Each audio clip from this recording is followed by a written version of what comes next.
বঞ্চিত হয়েছে। আমরা যেন এই স্বাধীনতা ধরে রাখতে পারি, আপনারা সকলে খেয়াল রাখবেন।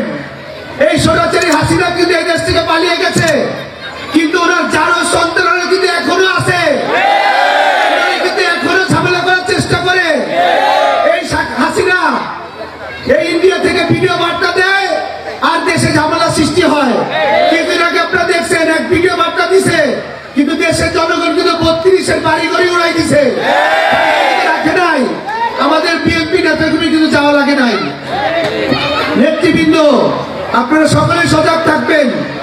আমরা কিন্তু দীর্ঘ 16-17 বছর এলাকার বাইরে স্বৈরাচারী হাসিনা সরকারের হামলার কারণে আমরা কিন্তু আসলে অনেককে চিনি না।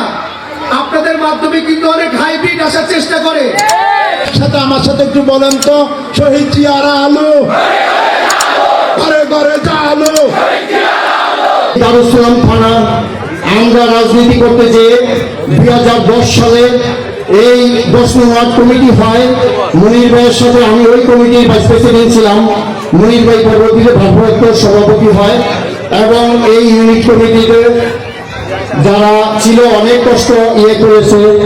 তো যাই হোক, আমরা সফলভাবে করেছি। মিলন ভাই বালমোয়ারে ছিল, অনেক কষ্ট করেছেন, অনেক পরীক্ষা ত্যাগের মাঝে এখনো আছি। তারপর মনে করেন যে আমাদের অনেক সহযোগিতা বসুপাড়া ইউনিটের জসিমরা হারিয়েছি, চোখে গুলি করে করেছে, অনেক ভাই ব্রাদার সব হয়েছে। আমি বলতে চাই 10 নং ওয়ার্ডে আমরা যখন নেতৃত্ব দিয়েছিলাম সফলতার সাথে দিয়েছিলাম। আমি জেলেতে বাইরে কাশিমপুর জেল গেটে দেখলাম, দাঁড়াইছি টিকিট কাটার জন্য। তখন আমার এই সাজ্জাদুল মিরাজ ভাই পিছন দেয়া হাত কান্দে দেয়া বলতেছে, হানিফ তুমি কেমন আছো? তখন আমার বুকটা ভরে গেছিল যে আমি জেল খেটেও নেতারা যে খবর লইছে সান্ত্বনা পাইলাম।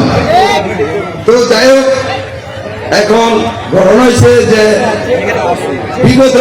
বিগত দিনে বাসায় যাইতাম, আমার ওয়াইফে জানতো না আমি বাসায় আসতেছি, কিন্তু পুলিশ হাজির হয়ে থাকতো গেটের সামনে। পুলিশ কিভাবে জানতো? এই আওয়ামী লীগ সন্ত্রাসী লীগ এরা ইনফরমেশন দিয়ে রাখতো, এর বাসায় এই টাইমে আসে, এই টাইমে যায়। গত 16 বছর এই স্বৈরাচারী সরকার, যে স্বৈরাচারী সরকারকে বাংলাদেশের ছাত্র জনতা গণ অভ্যুত্থানের মাধ্যমে এই দেশ থেকে বিতাড়িত করেছে।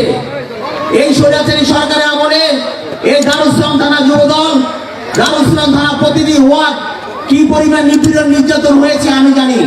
কারণ এই থানায়, এই 3টা থানায়, দারুস সালাম, মিরপুর এবং পল্লবী থানা অন্তর্গত ঢাকা 14 অসংগঠিত। এই দেশের মানুষ এখন কোথাও যাওয়ার জায়গা নাই, আসে কার কাছে? আপনার কাছে। জাতীয়তাবাদী দল বিএনপির কাছে আশ্রয় নিতে আসে, নানান সমস্যা নিয়ে আসে। থানায় গেলে কিন্তু বিচার পায় না। কারণ বর্তমান ঢাকা বাংলাদেশের অবস্থা কি পরিমাণ বিরাজ করতে আপনি দেখতেছেন। কোথাও কেউ শান্তিতে নাই, বাসা বাড়িতে লুট হচ্ছে।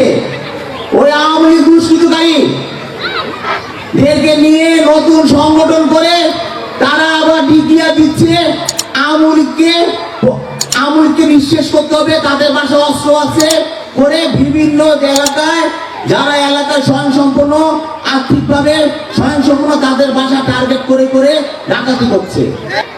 কখন হারিয়েছি মন, নিজেকে ফেলেছি হারিয়ে, জিয়া তোমার আদর্শের রাজনীতিতে পা বাড়িয়ে দিয়েছ দেশ, পেয়েছি স্বাধীনতা, তাই তো রেখেছি হৃদয়ে ধরে লক্ষ কোটি বাঙালির মুখে উচ্চারিত স্বাধীনতার ঘোষক শহীদ প্রেসিডেন্ট জিয়াউর রহমানের নাম তার, বলে ভুলি কেমন করে?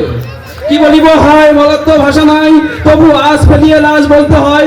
সবাইকে সহজ সরল সততার সাথে চলতে হবে, আর একটি কথা মনে মনে বলতে হবে, অসৎ হলে রাত্রি দিন সোনার খাটে নিদ্রাহীন, সৎ হলে শূন্য খাটে চিন্তাবিহীন রাত্রি কাটে। তাই তো আমরা এমন মানুষ চাই রে, ভিতরে আর বাইরে কোনো তফাৎ নাই রে।